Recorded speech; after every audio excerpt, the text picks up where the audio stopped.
போல் பாக்கிய செல்வம் புவியில் இல்லையே. புவி நிரம்ப பொன் தந்தாலும் இப்பளிக்கு ஈடில்லையே.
தந்தை மகன் தூயாவியாரின் பெயராலே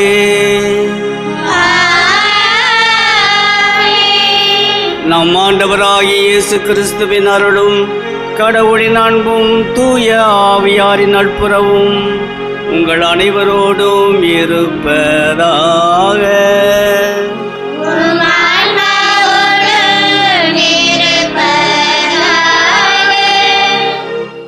இயேசுவில் பிரியமானவர்களே, பாஸ்கா காலம் 3ஆம் ஞாயிறு திருவழிபாட்டிற்கு உங்களை அன்போடு வரவேற்கின்றேன். அன்பார்ந்தவர்களே, உயிர்த்த இயேசு நம்முடைய மனக்கலக்கங்களையும் கவலையையும் நீக்கி மகிழ்ச்சியை தருவார் என இன்றைய வழிபாடு நமக்கு எடுத்துரைக்கின்றது. எம்மாவுசு பயணத்திலே ஆண்டவர் இயேசுவோடு தம்முடைய சீடர்கள் அவரோடு பயணம் செய்கின்றார்கள். கலக்கமுற்றவர்களாய் பயணம் செய்கின்றார்கள். இறுதியாக ஆண்டவர் இயேசு அப்பத்தை பிட்டு கொடுக்கும்போது அவரை கண்டுகொள்கின்றார்கள். ஆனாலும் அச்சமுற்றவர்களாய் இருக்கின்றார்கள். எனவே ஆண்டவர் இயேசு மீண்டுமாக அவர்களுக்கு தோன்றி, என் கைகளையும் என் கால்களையும் பாருங்கள், என்னை தொட்டு பாருங்கள், நானேதான் என்று கூறுகின்றார்கள். எனவே சீடர்கள் அவரை கண்டுகொள்கின்றார்கள், அவரை நம்புகின்றார்கள், மகிழ்ச்சி அடைகின்றார்கள். எனவே இந்த சீடர்களைப் போன்று நாமும் உயிர்த்த ஆண்டவர் இயேசுவை கண்டுகொண்டு அவரில் நம்பிக்கை கொண்டு மகிழ்ச்சி அடைய இணைவோம் இத்திருப்பலியில்.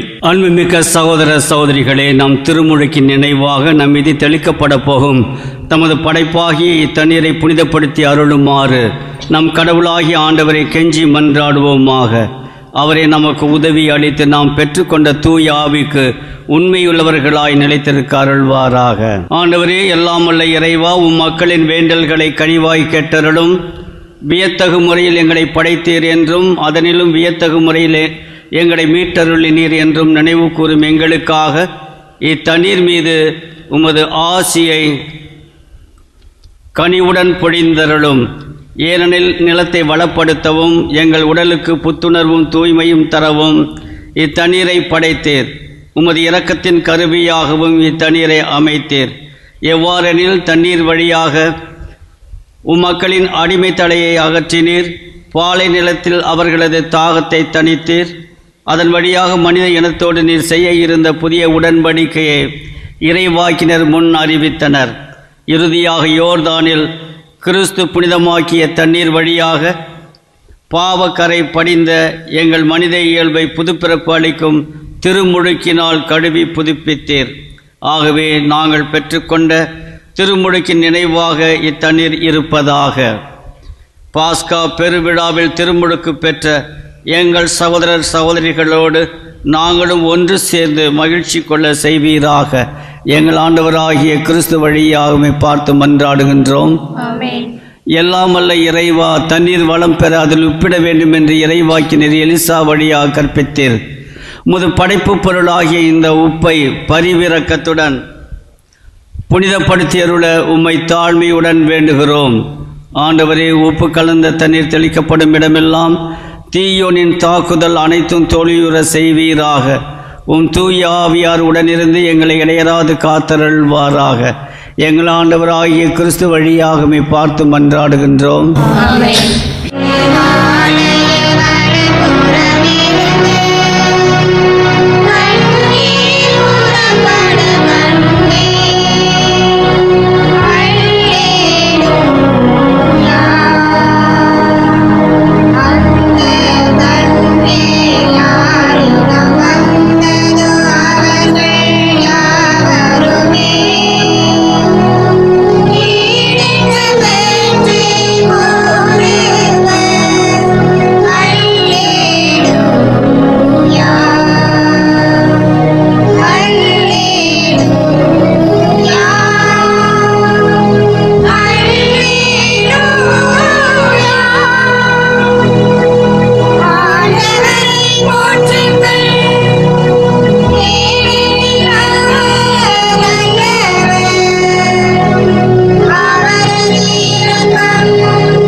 நம் பாவங்களில் இருந்து நம்மை தூய்மைப்படுத்துவாராக. இந்த நற்கருணை கொண்டாட்டத்தின் வழியாக அவர் தம்முடைய ஆட்சியின் விருந்தில் பங்கு கொள்ள நம்மை தகுதி பெற செய்வாராக.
மன்றாடுவோமாக.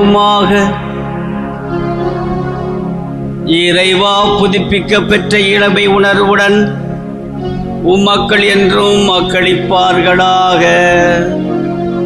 அதனால் சொந்த மக்கள் என்ற மாட்சியை மீண்டும் பெற்றுள்ள நாங்கள் உயிர் பின்னாளுக்காக பேரின்பத்துடனும் உறுதியான எதிர்நோக்குடனும் காத்திருக்க செய்வீராக. உம்மோடு தூயாவியாரின் ஒன்றிப்பில் இறைவனாய் என்றென்றும் வாழ்ந்து ஆட்சி செய்கின்ற அவர் வழியாக உம்மை மன்றாடுகின்றோம்.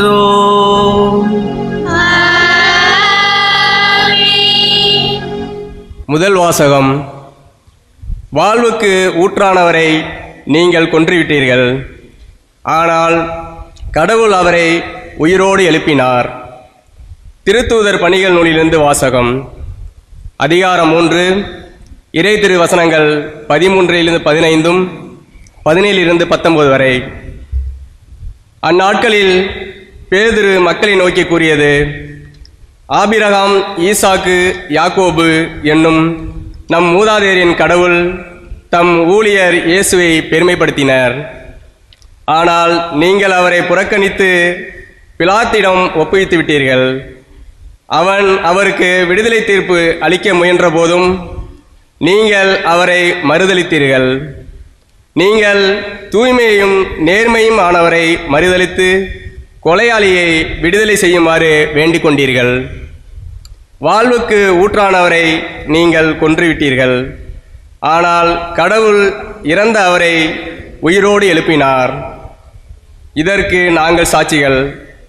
அன்பர்களே, நீங்களும் உங்கள் தலைவர்களும் அறியாமையினாலேயே இப்படி செய்துவிட்டீர்கள் என எனக்கு தெரியும். ஆனால் கடவுள் தம் மெசியா துன்புற வேண்டும் என்று இறைவாக்கினர் அனைவர் வாயிலாகவும் முன்னறிவித்ததை இவ்வாறு நிறைவேற்றினார். எனவே உங்கள் பாவங்கள் போக்கப்படும் பொருட்டு மனம் மாறி அவரிடம் திரும்புங்கள். ஆண்டவரின் அருள்வாக்கு. பதிலுரை பாடல் பல்லவி. நீங்கள் பாட வேண்டிய பல்லவி: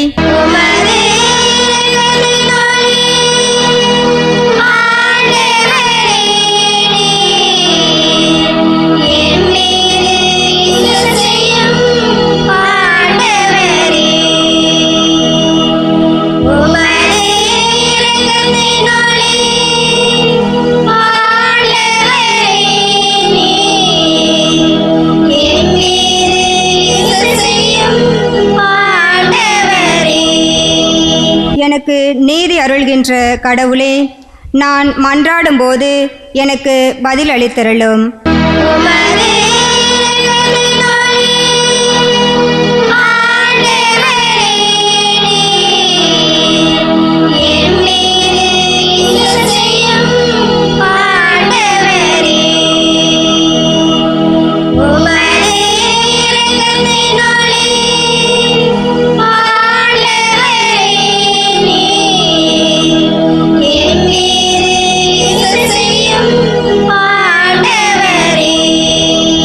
நான் நெருக்கடியில் இருந்தபோது நீர் எனக்கு துணை புரிந்தீர். இப்போதும் எனக்கு இறங்கி என் வேண்டுதலுக்கு செவிசாய்த்திரளும்.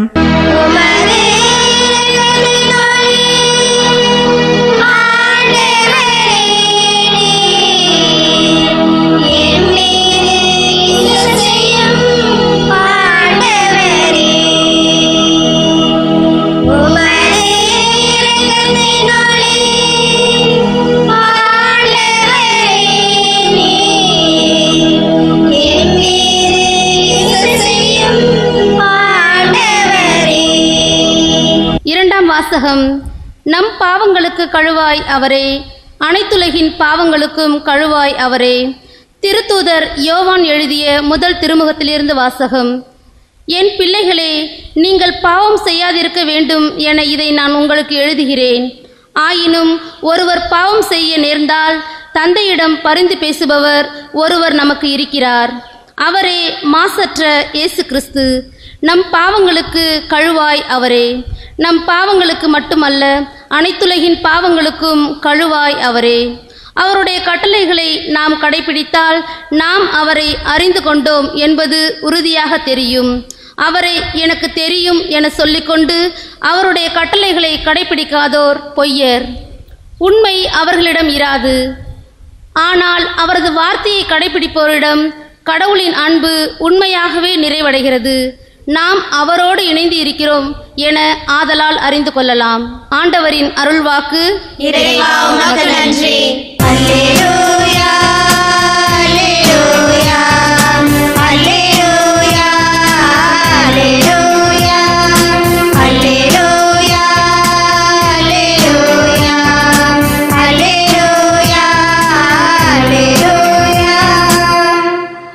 ஆண்டவராகிய இயேசுவே, மறைநூலை எங்களுக்கு விளக்கி அருளும். நீர் எம்மோடு பேசும்போது எம்முள்ளம் பற்றி அறிய செய்தருளும். அல்லேலூயா, அல்லேலூயா, அல்லேலூயா, அல்லேலூயா, அல்லேலூயா. ஆண்டவர் உங்களோடு இருப்பாராக.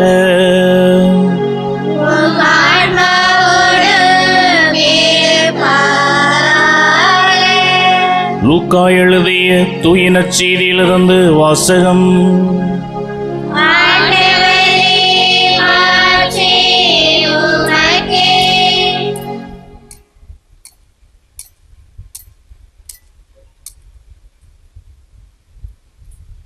இயல் 24 இறைவசனங்கள் 35 முதல் 48 முடிய. அக்காலத்தில் சீடர்கள் வழியில் நிகழ்ந்தவற்றையும் இயேசு அப்பத்தை பிட்டு கொடுக்கும்போது அவரை கண்டு உணர்ந்து கொண்டதையும் அங்கு இருந்தவர்களுக்கு எடுத்துரைத்தார்கள். சீடர்கள் இவ்வாறு பேசிக் கொண்டிருந்தபோது இயேசு அவர்கள் நடுவில் நின்று, உங்களுக்கு அமைதி உரித்தாகுக என்று அவர்களை வாழ்த்தினார். அவர்கள் திகிலுற்று அச்சம் நிறைந்தவர்களாய் ஒரு ஆவியை காண்பதாய் நினைத்தார்கள். அதற்கு அவர், நீங்கள் ஏன் கலங்குகின்றீர்கள்? ஏன் இவ்வாறு உங்கள் உள்ளத்தில் ஐயம் கொள்கின்றீர்கள்? என் கைகளையும் என் கால்களையும் பாருங்கள், நானேதான். என்னை தொட்டு பாருங்கள், எனக்கு எலும்பும் சதையும் இருப்பதை காண்கின்றீர்களே, இவை ஆவிக்கு கிடையாதே என்று அவர்களிடம் கூறினார். அப்போது அவர் அவர்களிடம், உண்பதற்கு இங்கே உங்களிடம் ஏதேனும் உண்டா என்று கேட்டார். அவர்கள் வேக வைத்த மீன் துண்டு ஒன்றை அவரிடம் கொடுத்தார்கள். அதை அவர் எடுத்து அவர்கள் முன் அமர்ந்து உண்டார். பின்பு அவர் அவர்களை பார்த்து, மோசேயின் சட்டத்திலும் இறைவாக்கினர் நூல்களிலும் திருப்பாடல்களிலும் என்னை பற்றி எழுதப்பட்டுள்ள அனைத்தும் நிறைவேற வேண்டும் என்று நான் உங்களோடு இருந்தபோதே உங்களுக்கு சொல்லி இருந்தேனே என்றார். அப்போது மறைநூலை புரிந்து கொள்ளுமாறு அவர்களுடைய மனக்கண்களை திறந்தார். அவர் அவர்களிடம், மெசியா துன்புற்று இறந்து 3ஆம் நாள் உயிர்த்தெழ வேண்டும் என்றும் பாவ மன்னிப்பு பெற மனம் மாறுங்கள் என எருசலேம் தொடங்கி அனைத்து நாடுகளிலும் அவருடைய பெயரால் பறைசாற்றப்பட வேண்டும் என்றும் எழுதியுள்ளது. இவற்றுக்கு நீங்கள் சாட்சிகள் என்றார்.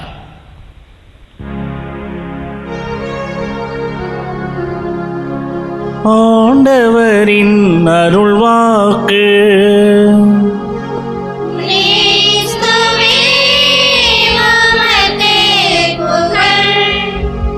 இது இயேசு கிறிஸ்துவில் பிரியமான எனது அருமை சகோதரர்களே சகோதரிகளே, ஒரு அம்மா வீட்டுக்காரரை எப்போ பார்த்தாலும் திட்டிக்கிட்டே இருக்குது.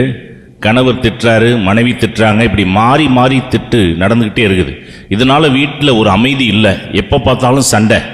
இந்த சண்டைக்கு ஒரு தீர்வு காணணும் அப்படின்னு சொல்லி அந்த அம்மா பங்குசாமியாரை பார்க்க வந்திருக்குது. பங்குசாமியார்ட்ட சொல்லியிருக்குது, சாமி என் வீட்டுக்காரர் கோவப்படுறாரு, நான் கோவப்படுறேன், இப்படி மாறி மாறி ஒருத்தருக்கு ஒருத்தர் சண்டை போட்டு அந்த சண்டைக்கு ஒரு எண்டே இல்லாமல் போயிட்டு இருக்குது.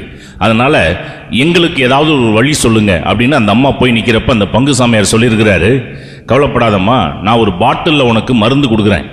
இந்த மருந்தை வீட்டில் உங்கள் வீட்டுக்காரர் திட்ட ஆரம்பிச்சாருனாக்கா எடுத்து ஒரு மூடி வாயில் ஊற்றிக்க, எதுவுமே பேசக்கூடாது, அந்த மருந்தை வாயில் வச்சுக்கிட்டே இருக்கணும்.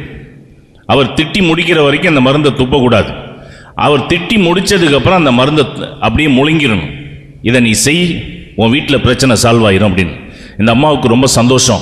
கொடுங்க சாமி அந்த மருந்தை அப்படின்னு சொல்லிட்டு அந்த மருந்தை வாங்கிட்டு போயிருக்குது. வாங்கிக்கிட்டு அடுத்த நாள் காலையில் அவங்க வீட்டுக்காரர் ஸ்டார்ட் பண்ணுறாரு பிரச்சனை. உடனே ஒரு மூடி எடுத்து இந்த அம்மா டக்குன்னு வாயில் உடச்சி ஊற்றுது. ஊற்றி வாய்க்குள்ளார வச்சுக்கிட்டு அப்படியே எதுவுமே பேசாமல் அமைதியாக இருக்குது. நாள் ஃபுல்லாக போகிற சண்டை அன்னைக்கு பார்த்தாக்கா 10 நிமிஷத்தில் அப்படியே ஸ்டாப் ஆயிடுது. இந்த அம்மாவுக்கு ஒரே ஆச்சரியம், என்னடா அது நம்ம பங்கு சாமியார்ட்ட இவ்வளோ பவர் இருக்குதா அப்படின்னு சொல்லி இந்த அம்மாவால் தாங்க முடியல. உடனே ஒரு வாரத்தில் பார்த்தா பிரச்சனையே இல்லை, அந்த வீடு அமைதியாக இருக்குது. சாமியார்ட்ட வந்து நான் போய் நன்றி சொல்லணும் அப்படின்னு சொல்லி நேராக பங்கு சாமியார்ட்ட வந்து, சாமி உங்களை போல உண்டா, எங்கள் வீட்டில் அப்படி பிரச்சனை நடக்கும், நாளுக்கு நாள் பிரச்சனை, ஆனால் நீங்கள் கொடுத்த அந்த பாட்டிலில் கொடுத்த மருந்து வேலை செய்ய ஆரம்பிச்சு எங்கள் குடும்பம் இன்னைக்கு அமைதியாக இருக்குது, சண்டையே இல்லாமல் இருக்கிறோம் நாங்கள் அப்படின்னோடனே இதை பக்கத்தில் இருந்த சின்ன சாமியார் கேட்டுக்கிட்டு இருந்திருக்கிறார். சாமி என்ன சாமி, எனக்கெல்லாம் அந்த மருந்து கொடுத்தாக்கா நானும் 4 வீட்டில் போய் கொடுப்பேன்ல, நீங்களே கொடுத்து நீங்களே பேர் வாங்கணும்னு இருக்கீங்களா? அந்த மருந்து என்ன, இத்தனை வருஷமாக உங்கள் கூட நான் இருக்கிறேன், என்னகிட்ட நீங்கள் ஒரு நாள் கூட சொன்னதில்லை அப்படின்னு சொல்லி அந்த சின்ன சாமியார் கோச்சிக்கிட்டார். அப்போ பங்கு சாமியார் கூப்பிட்டுருக்கிறாரு சின்ன சாமியாரை. சாமி அவங்களுக்கு கொடுத்த மருந்து எது தெரியுமா அப்படின்னாரு. என்னது? உங்கள் பாத்ரூம்லேருந்து தண்ணியை பிடிச்சி கொடுத்தேன் அப்படின்னு இருக்கார். அவர் ஷாக் ஆகிட்டார். என்னது, ஏன் பாத்ரூம்லேருந்து தண்ணியை பிடிச்சி கொடுத்தீங்களா? ஆமாம். அதை வச்சு அந்த அம்மா என்ன பண்ணாங்க, வாயில் அந்த தண்ணியை ஊற்ற சொல்லி அது மருந்துன்னு சொல்லியிருக்கிறார். இந்த அம்மா வாயில் ஊற்றி ஒரு அரை மணி நேரத்தில், ஏன்னா கணவன் பேசி மறுபடி இந்த அம்மா பேசாத அளவுக்கு குருவானவர் சொன்னார், அதை ஃபாலோ பண்ணாங்க. வீட்டில் பிரச்சனை சால்வ் ஆயிடுச்சு. பிரியமானவர்களே, ஒருத்தவங்க பேசி இன்னொருத்தவங்க பேச ஆரம்பிச்சாதான் அந்த பிரச்சனை வந்து அப்படியே பெருசாகும். ஒருத்தவங்க பேசும்போது இன்னொருத்தவங்க அமைதியாக இருந்தாக்கா அந்த பிரச்சனை அப்படியே சால்வ் ஆயிடும். இன்றைய வாசகத்திலே நற்செய்தியிலே ஆண்டவர் சொல்லுகின்ற ஒரு காரியம், உங்களுக்கு அமைதி உரித்தாகுக. சீடர்களை மட்டும் ஆண்டவர் பார்த்து சொல்லவில்லை. இன்னைக்கு நிறைய குடும்பங்கள்ல வெளியில பார்த்தா சிரிச்சுக்கிட்டு இருக்கிறாங்க, வெளியில பார்த்தாக்க நாங்க நல்லா வாழ்வதை போல வேடமாக காண்பித்துக் கொண்டிருக்கின்றார்கள். ஆனால் வீட்டுக்குள்ளார போனாக்க 1008 பிரச்சனைகள் இருக்கின்றது.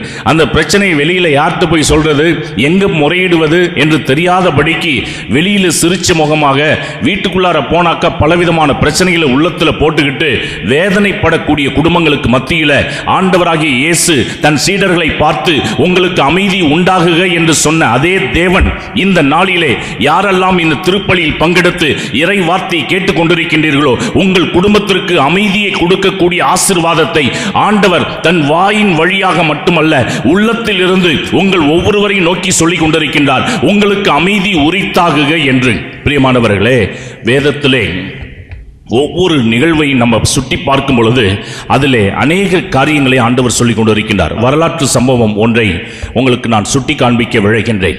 1945 2ஆம் உலகப் போர், அந்த 2ஆம் உலகப் போர் நடக்கிற அந்த வேளையில் ஹிரோஷிமா நாகசாகி இங்கே குண்டு மழை பொழியப்பட்டது.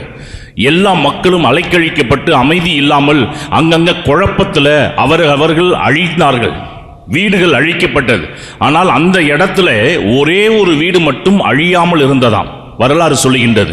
அவர்கள் அப்படி என்ன செய்தார்கள், அந்த குடும்பத்தில் இருக்கின்றவர்களுக்கு எந்த அழிவும் ஏற்படவில்லையாம். அவர்கள் செய்தது ஒன்றே ஒன்று, அனுதினமும் குடும்பத்திலே ஜெபம் சொல்லாமல் அவர்கள் படுக்கைக்கு போனதில்லையாம்.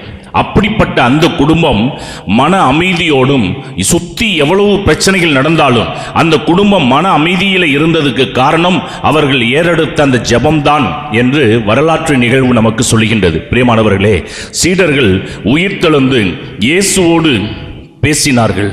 உயிர்த்தெழுந்த ஆண்டவர் அவர்கள் நடுவிலே வந்து நான் உயிர்த்தெழுந்து விட்டேன் என்று சொன்ன பொழுது சீடர்கள் அவர்களோடு பேசினார்கள். இந்த இயேசுவோடு பேசினார்கள். இயேசு இந்த சீடர்களோடு பேசினார். அப்பொழுதுதான் அங்கே அவர்களுக்கு தெளிவு கிடைத்தது என்று பார்க்கின்றோம். பிரியமானவர்களே, குழப்பம், கலக்கம், பயம், இதற்கு மத்தியில் இந்த சீடர்கள் என்ன செய்வது என்று தெரியாமல் இருந்த பொழுது இயேசு அவ்வப்பொழுது தன்னை வெளிப்படுத்தினார். நீங்கள் பயப்படாதீர்கள், உங்களுக்கு அமைதி உரித்தாகுக.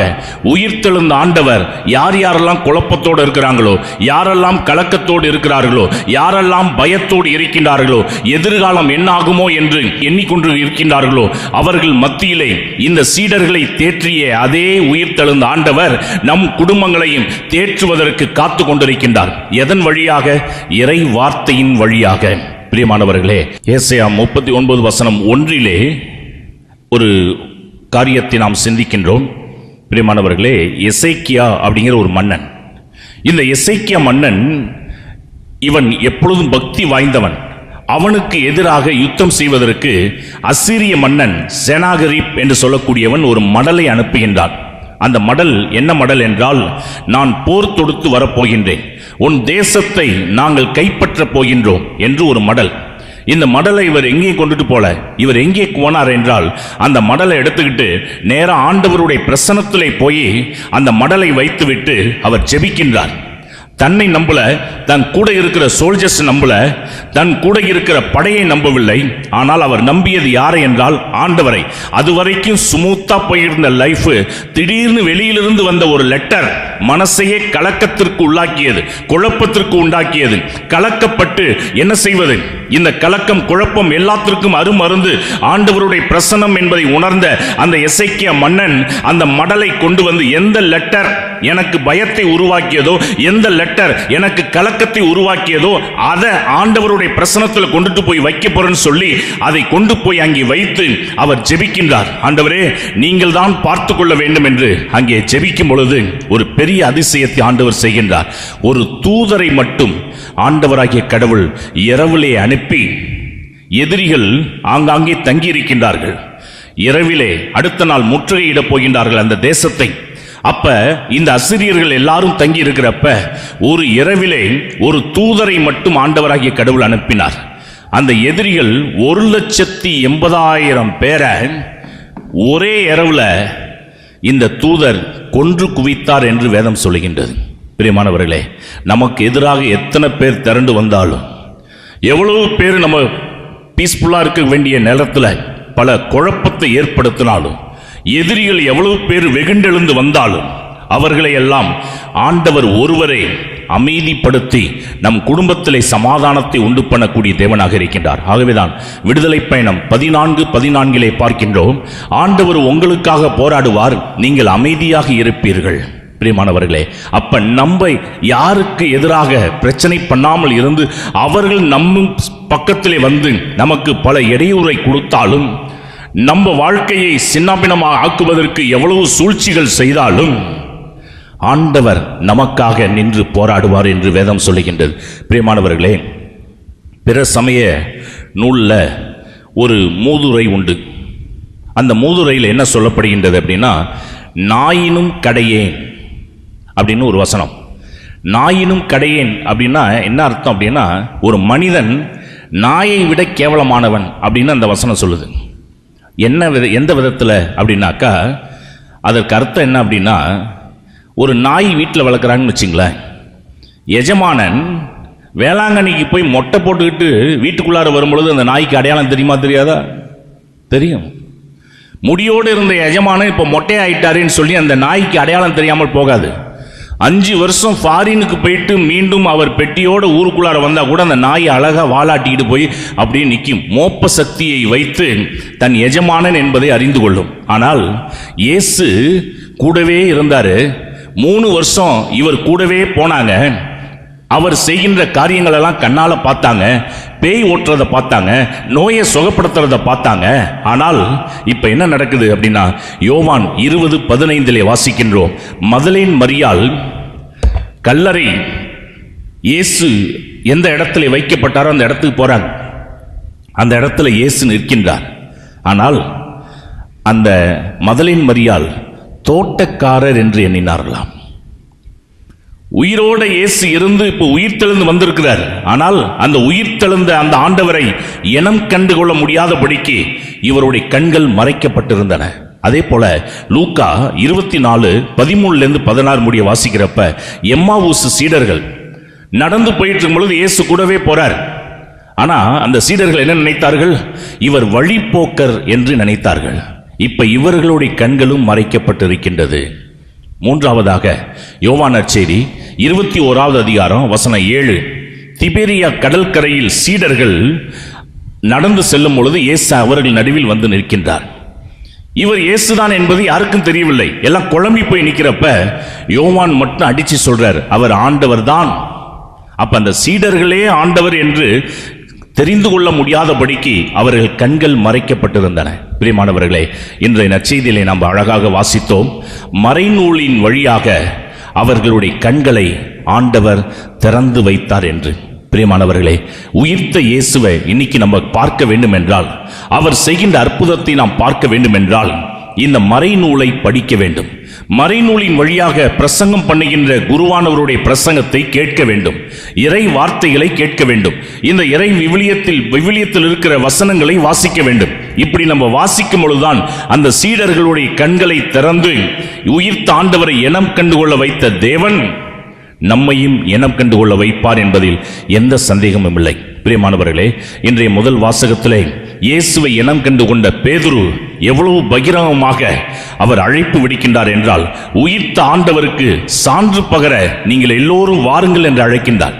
அவர் பெற்றுக்கொண்ட அந்த அனுபவம், உயிர்த்த ஆண்டவரை நான் பார்த்துட்டேன், அவர் எவ்வளவு நல்லவர் என்பதை நான் சுவைத்து விட்டேன், அந்த சுவை என்னோடு முடிந்து விடக்கூடாது, எல்லோரும் அந்த உயிர்த்த ஆண்டவரை சுவைக்க வேண்டும்.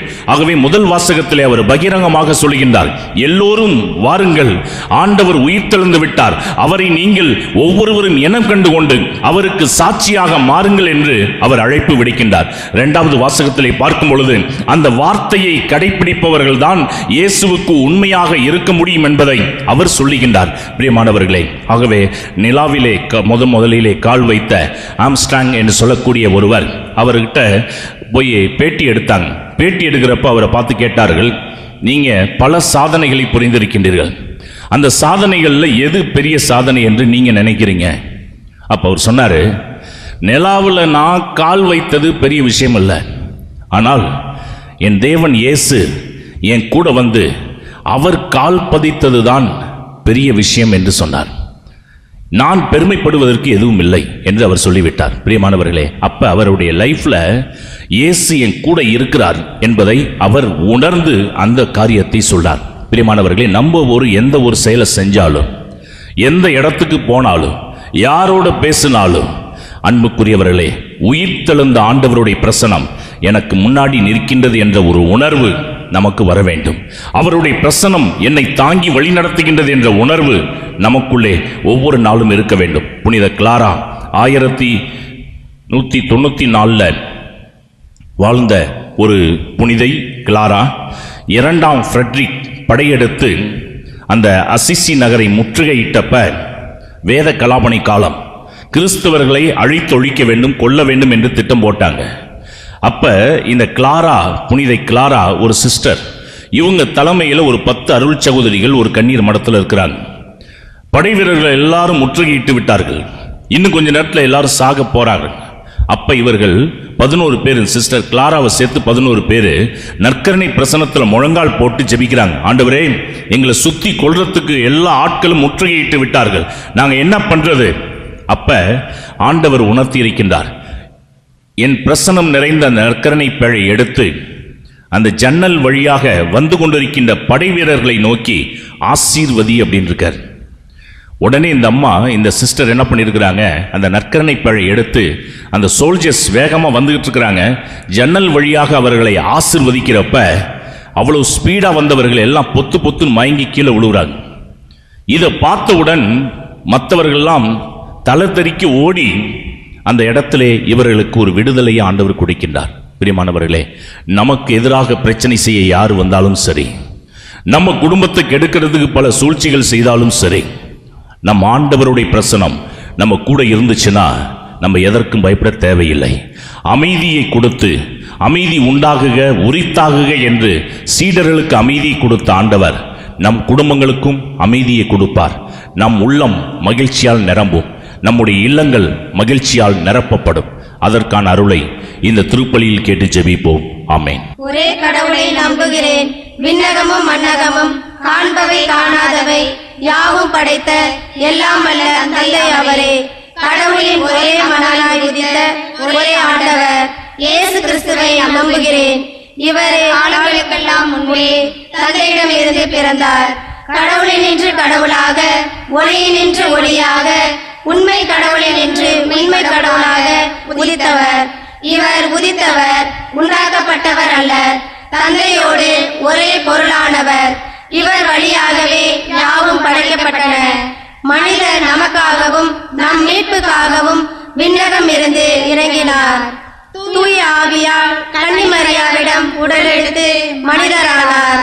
மேலும் நமக்காக போஞ்சு பிலாத்தின் அதிகாரத்தில் சிலுவையில் அறையப்பட்டு பாடுபட்டு இறந்து அடக்கம் செய்யப்பட்டார். மறைநூல்களின்படி 3ஆம் நாள் உயிர்த்தெழுந்தார். விண்ணகத்திற்கு எழுந்தருளி எல்லாம் வல்ல தந்தையின் வலப்பக்கம் வீற்றிருக்கிறார்.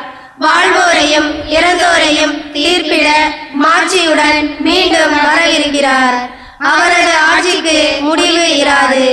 தந்தையிடம் இருந்தும் மகனிடம் இருந்தும் புறப்படும் ஆண்டவரும் உயிர் அளிப்பவருமான தூய ஆவியாரை நம்புகிறேன். இவர் தந்தையோடும் மகனோடும் ஒன்றாக ஆராதனையும் மாட்சியும் பெறுகின்றார்.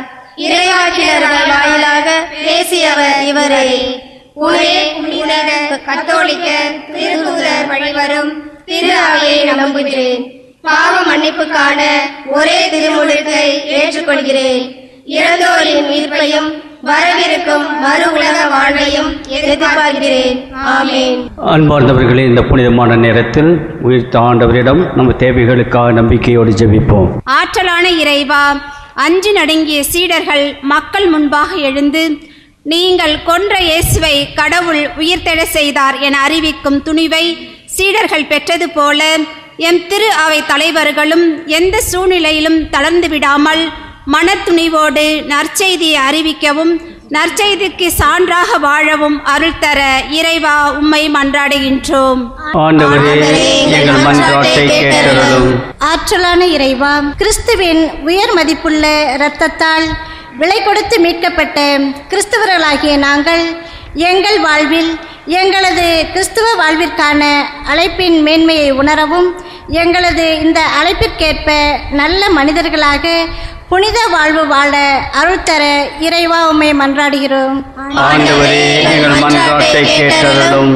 ஆற்றலான இறைவா, கிறிஸ்துவின் உயர் மதிப்புள்ள இரத்தத்தால் விலை கொடுத்து மீட்கப்பட்ட கிறிஸ்தவர்களாகிய நாங்கள் எங்கள் வாழ்வில் எங்களது கிறிஸ்தவ வாழ்விற்கான அழைத்தலின் மேன்மையை உணரவும் எங்களது இந்த அழைப்பிற்கேற்ப நல்ல மனிதர்களாக புனித வாழ்வு வாழ அருள் தர இறைவா உம்மை மன்றாடுகிறோம். ஆண்டவரே, எங்கள் மன்றாட்டை கேட்டருளும். நற்செய்தியின் நாயகனாம் எம் இறைவா, உமது புனித பலியினை ஒளிபரப்பிக் கொண்டிருக்கும் மாதா டிவியின் பொறுப்பாளர்களாக அருள் தந்தையர்களையும் அவர்களுடன் பணிபுரியும் பணியாளர்கள் அனைவரையும் நீர் நிறைவாக ஆசிர்வதித்து உடலுள்ள நலங்களை தந்து வழிநடத்தும்படியாகவும் மாதா தொலைக்காட்சியின் மூலம் திருப்பலியில் பங்கேற்கும் அனைவருக்கும் உமது ஆசீர்வாதத்தை கொடுத்து நல்வாழ்வு வாழ வரம் தர வேண்டும் என்று இறைவா உம்மை மன்றாடுகின்றோம். ஆண்டவரே, எங்கள் மன்றாட்டை கேட்டருளும். நமது தனிப்பட்ட தேவைகளுக்காக ஜெபிப்போம். அன்பு தந்தையே இறைவா, உம்மை வாழ்த்துகிறோம், உம்மை போற்றுகிறோம். எங்களுக்கு இந்த அரிய வாய்ப்பை கொடுத்ததற்காக உமக்கு நன்றி செலுத்துகிறோம். ஆண்டவரே, உமது திருமகன் உயிர்ப்பினால் எங்களுக்கு புது வாழ்வு தந்தீர். உம்மை புரிந்து கொள்வதற்கு வாய்ப்பு தந்திருக்கிறீர் மறைநூலின் வழியாக.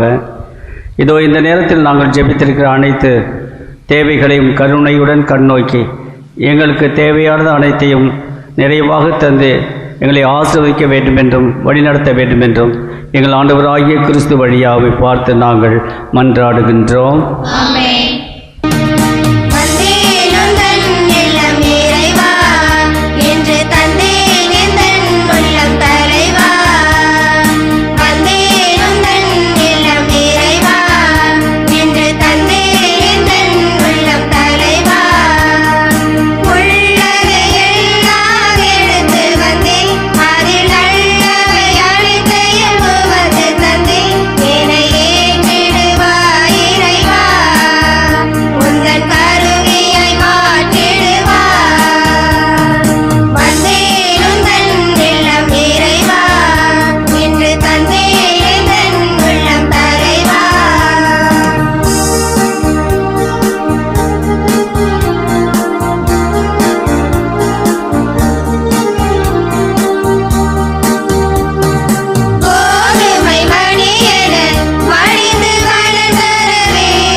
சகோதர சகோதரிகளே, நாம் அனைவரும் இணைந்து அர்ப்பணிக்கின்ற திருப்பலி எல்லாம் வல்ல தந்தையாம் இறைவனுக்கு ஏற்றதாக இருக்கும்படி மன்றாடுவோம். ஆண்டவர் தமது பெயரின் புகழ்ச்சிக்காகவும் மாட்சிக்காகவும் நமது நன்மைக்காகவும் புனித திரு அவை அனைத்தின் நலனுக்காகவும் உமது கையிலிருந்து பலியை ஏற்றுக்கொள்வாராக. ஆண்டவரே, அக்களிப்புறும் திரு அவையின் காணிக்கைகளை ஏற்றுக்கொள்ள உமை வேண்டுகின்றோம். இப்பெரும் மகிழ்ச்சிக்குரிய காரணத்தை நீ தந்திருப்பதா அதன் பயனாகிய முடிவில்லா பேரின்பத்தையும் எங்களுக்கு அருள்வீராக. எங்கள் ஆண்டவராகிய கிறிஸ்து வழியாக உம்மை மன்றாடுகின்றோம். ஆண்டவர் உங்களோடு இருப்பாராக.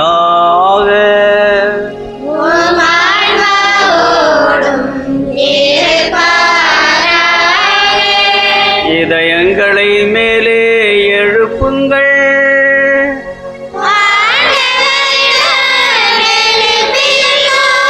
நாம் இறைவனாகிய ஆண்டவருக்கு நன்றி கூறுவோம்.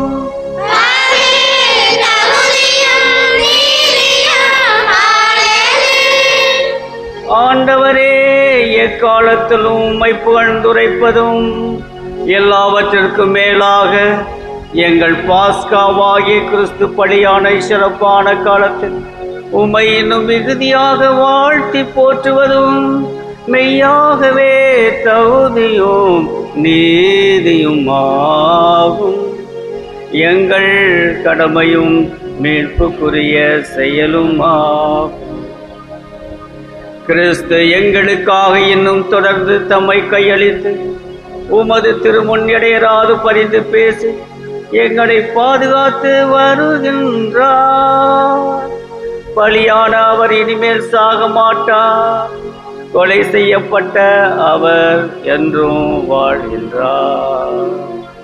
ஆகவே பாஸ்கா மகிழ்ச்சி பொங்க அனைத்துலகின் மாந்தர் அனைவரும் மக்களிக்கின்றனர். அவ்வாறே ஆற்றல் மிக்கோரும் அதிகாரம் கொண்ட தூதர்களும் உமது மாட்சியை புகழ்ந்து பாடி முடிவின்றி பாடுவதாவது.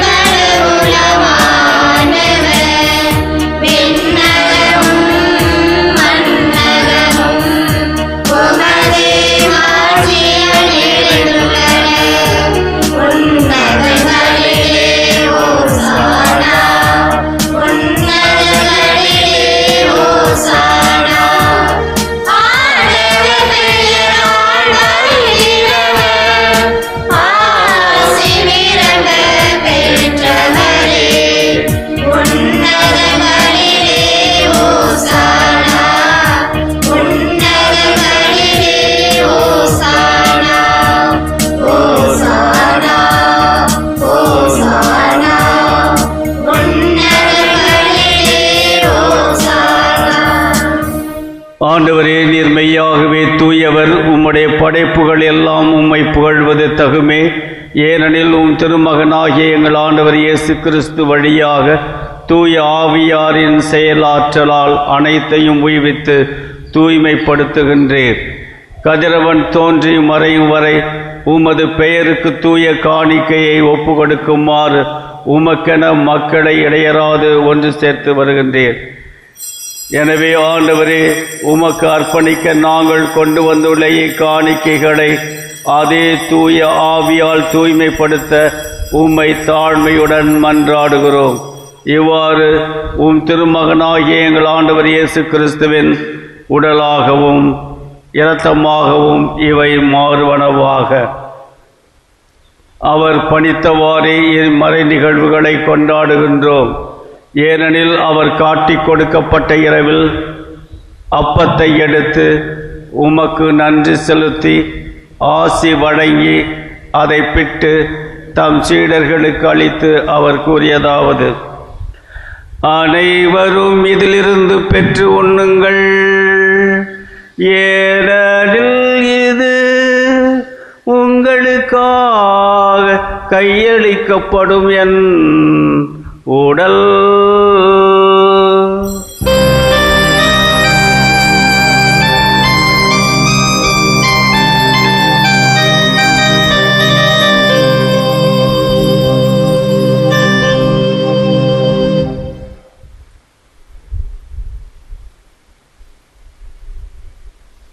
அவனுமே இரவு விருந்தை அருந்திய பின் கிண்ணத்தையும் எடுத்து உமக்கு நன்றி செலுத்தி ஆசி வழங்கி அதை தம் சீடர்களுக்கு அளித்து அவர் கூறியதாவது: அனைவரும் இதிலிருந்து பெற்று பருகுங்கள், ஏனெனில் இது புதிய நிலையான உடன்படிக்கைக்குரிய என் இரத்தத்தின் கிண்ணம்.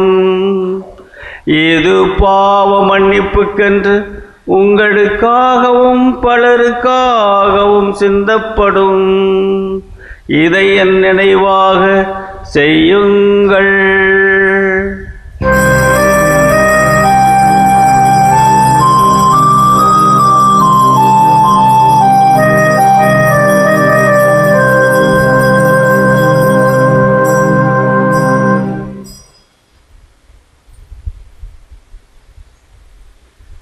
நம்பிக்கையின் மறைபொருள்.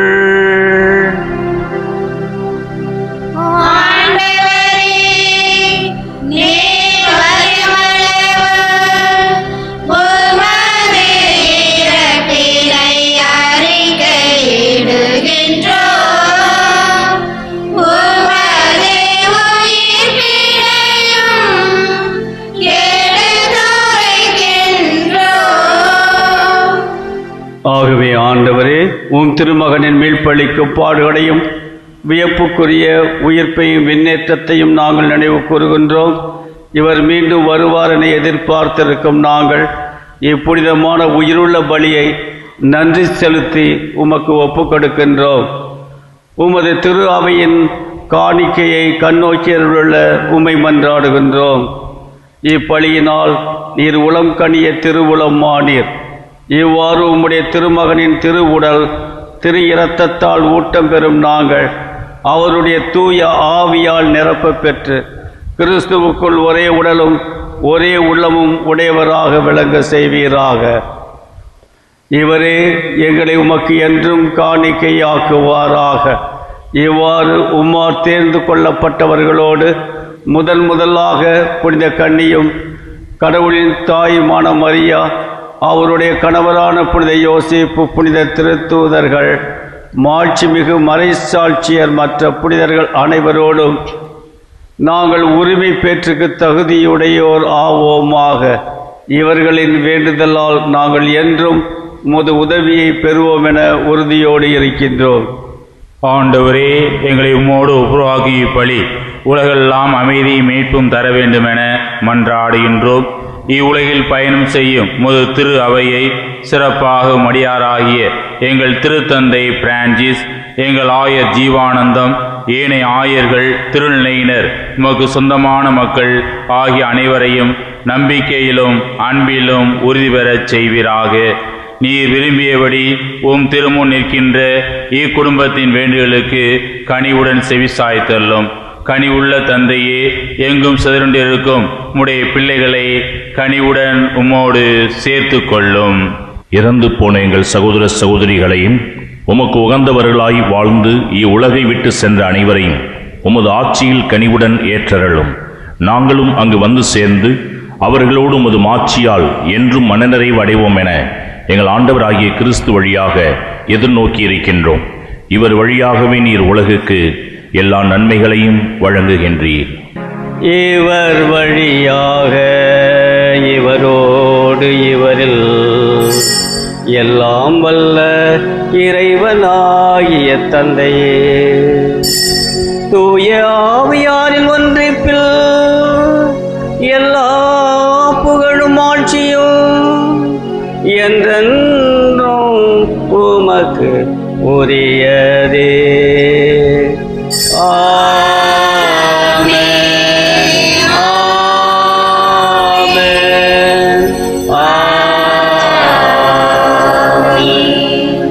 எமாவூஸ் சீடர்களை சந்தித்து அவர்களுக்கு ஆறுதலும் உற்சாகம் தந்ததைப் போல நமது வாழ்க்கையில் ஆண்டவர் நமக்கு வேண்டிய நேரத்தில் நம்மை சந்தித்து நமக்கு வேண்டிய அனைத்து ஆறுதலையும் உற்சாகத்தையும் தருகிறார்.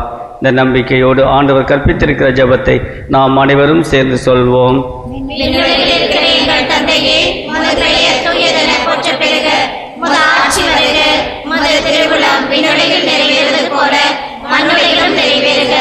எங்கள் அன்றாட உணவை இன்று எங்களுக்கு தாரும். எங்களுக்கு எதிராக குற்றம் செய்வோரை நாங்கள் மன்னிப்பது போல எங்கள் குற்றங்களை மன்னியும். எங்களை சோதனைக்கு உட்படுத்தாதையும் தீமையிலிருந்து எங்களை விடுவித்தரும். ஆண்டவரே, தீமை அனைத்திலிருந்தும் எங்களை விடுவித்து எங்கள் வாழ்நாளில் அமைதியை கனிவுடன் அருளமை பார்த்து நாங்கள் மன்றாடுகின்றோம்.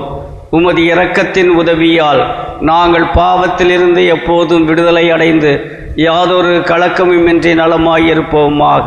நாங்கள் எதிர்நோக்கி இருக்கும் பேரின்பத்துக்காகவும் எம்மில்பராக இயேசு கிறிஸ்துவின் வருகைக்காகவும் காத்திருக்கின்றோம். ஆண்டவரே இயேசு கிறிஸ்துவே, அமைதியை உங்களுக்கு விட்டு செல்கிறேன், என் அமைதியையே உங்களுக்கு அளிக்கின்றேன் என்று உம்முடைய திருத்தூதர்களுக்கு மொழிந்தீரே. எங்கள் பாவங்களை பாராமல் உமது திரு அவையின் நம்பிக்கையை கண்ணோக்கி உமது திருவுளத்திற்கேற்ப அதற்கு அமைதியையும் ஒற்றுமையையும் அளித்தருள்வீராக. என்றென்றும் வாழ்ந்து ஆட்சி செய்கின்றவர் நீரே. ஆண்டவர் தரும் அமைதி உங்களோடு என்றும் இருப்பதாக.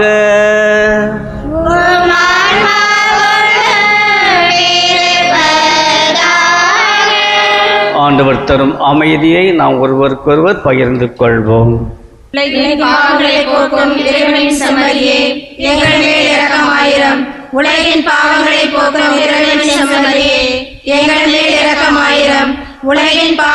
போக்கும் இறைவனின் சம்மதியே எங்களுக்கு அமைதியை அளித்தருளும். இதோ நம் ஆண்டவராகிய இயேசு கிறிஸ்து, இவரை உலகின் பாவங்களை போக்குகின்றவர். செம்மறியின் விருந்துக்கு அழைக்க பெற்றிருக்கிற நாம் அனைவரும் பேறு பெற்றவர்கள்.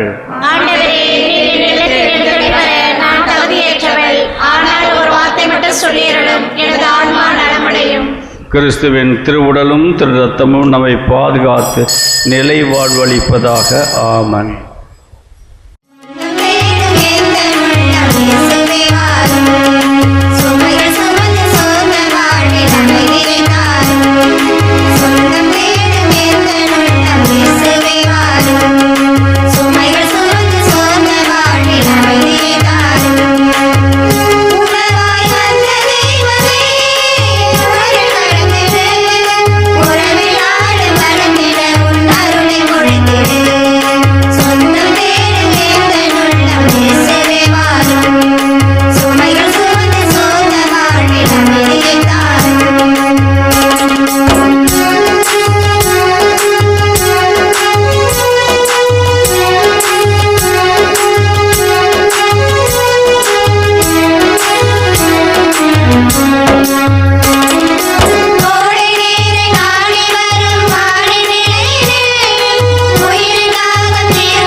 மன்றாடுவோமாக. ஆண்டவரே, நிலையான மறை நிகழ்வுகளால் நீர் புதுப்பிக்க திருவுளமான உம்மக்களை கனிவுடன் கண்ணோக்கியருள உம்மை வேண்டுகின்றோம். அதனால் நாங்கள் மாட்சிக்குரிய உடலின் அழிவற்ற உயிர்த்தெழுதலுக்கு வந்து சேர அருள்வீராக. எங்கள் ஆண்டவராகிய கிறிஸ்து வழியாக உம்மை மன்றாடுகின்றோம்.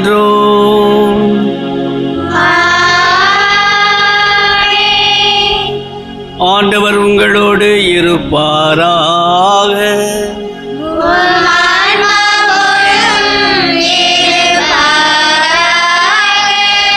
எல்லாம் வல்ல இறைவன் தந்தை, மகன், தூயாவியார் நமக்கு ஆசி வழங்குவாராக.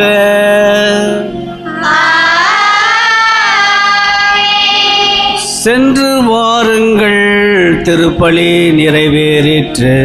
அல்லேலூயா, அல்லேலூயா.